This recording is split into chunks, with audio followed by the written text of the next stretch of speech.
Praise the Lord.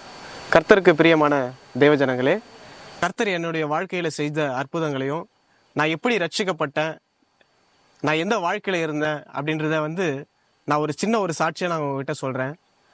நான் சின்ன வயசுலேருந்து குடிக்க ஆரம்பித்தேன். குடி போதையில் ரொம்ப அடிமையாக ஆகிட்டேன். ஒரு இரவில் நைட்டில் ஒரு குவார்ட்டர் குடித்தாதான் எனக்கு தூக்கமே வரும். அந்த நிலைமைக்கு நான் இந்த குடி போதையினால நான் தள்ளப்பட்டேன். பாருங்க பிரியமானவர்களே, இந்த போதையினால எனக்கு வர அவமானங்கள் எனக்கு தெரியல பிரியமானவர்களே. ஏன்னா என்னை சுத்தி நடக்கிற ஒவ்வொரு பிரச்சனையும் எனக்கு தெரியல. ஏன்னா முதலாவது என் தகப்பன், தாய், இவங்க 2 பேரும் என்னை வெறுத்தாங்க. ரெண்டாவது என்னுடைய சொந்தங்க பந்தங்க எல்லாம் வெறுத்தாங்க. 4வது என்னுடைய தெருவில் இருக்கிறவங்களே என்னை வெறுத்தாங்க பிரியமானவர்களே. ஆனா பாருங்க, இவ்வளவு பேர் வெறுத்தது எனக்கு தெரியல. ஏன்னா என்னுடைய கண்கள் மறைக்கப்பட்டிருந்தது. அந்த இதுல போதையில் இருக்கும்போது என்னுடைய கண்கள் மறைக்கப்பட்டதுனால எனக்கு என்னை சுத்தி நடக்கிற அசிங்கம் எனக்கு தெரியாம இருந்தது பிரியமானவர்களே. ஆனா பாருங்க, என்னுடைய வாழ்க்கையிலையும் ஒரு நல்லது ஒண்ணு நடந்ததுன்னா என்னுடைய மனைவி தான் நான் சொல்லுவேன். ஏன்னா கல்யாணம் பண்ணிட்டேன். கல்யாணம் பண்ணி பாருங்க, கொஞ்ச நாள்ல அவங்க சொல்லுவாங்க, இதெல்லாம் விட்டுருங்க, வேணாங்க அப்படின்னு சொல்லுவாங்க. நீ போ, நீ சும்மா கடை, அதெல்லாம் உனக்கு தெரியாதுன்னு சொல்லிட்டு நான் சொல்லுவேன். ஆனா பாருங்க, அவங்களுடைய ஜபம் ரெண்டாவது, முதல்ல ஊழியக்காரோடைய ஜபம். அந்த ஊழியக்காரர் மூலியமாக நான் ரட்சிக்கப்பட்டேன். என் மனைவியால நான் ரட்சிக்கப்பட்டேன்.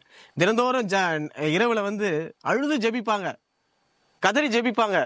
ஏன்னா நான் நல்லா தூங்குவேன். ஏன்னா நான் போதையில இருக்கிறதுனால எனக்கு தெரியாது. பாருங்க, நாளடைவில் என்ன ஆச்சுன்னா, அந்த ஜபம் பரலோக ராஜ்யத்துல கேட்கப்படுது. அந்த பரலோக ராஜ்யத்துல அந்த ஜபம் கேட்கப்படும் பொழுது ஆட்டோமேட்டிக்கா என்னுடைய குணாதிசயங்கள், என்னுடைய செயல்பாடுகள் எல்லாம் மாறிச்சு பிரியமானவர்களே.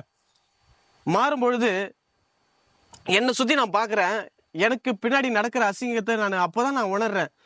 நம்ம இவ்வளவு இதுல இருந்த போது நமக்கு பின்னாடி நடக்கிற விஷயம் நம்மளுக்கு தெரியலையே, நம்மளுக்கு இவ்வளவு ஒரு அசிங்கம் ஆயிடுச்சு, இவ்வளவு ஒரு அவமானம் ஆயிடுச்சுன்னு சொல்லிட்டு அதுக்கப்புறமா தான் நான் உணர ஆரம்பிச்சேன். அதுக்கப்புறமா நான் என்ன பண்ணேன், தேவாலயத்துக்கு நான் ஆரம்பிச்சேன்.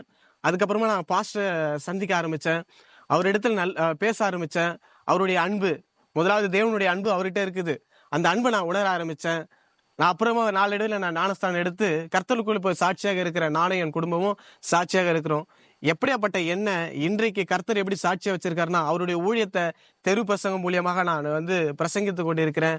2வது டிராக்ஸ் மூலியமாக நான் தேவனுடைய வார்த்தைகளை நான் எல்லாருக்கிட்டையும் கொண்டு போய் சேர்த்திருக்கிறேன். ஏன்னா என்னுடைய வாழ்க்கையில் நன்மை செய்த தேவனை நான் எல்லோருக்கும் நான் சொல்லணும்.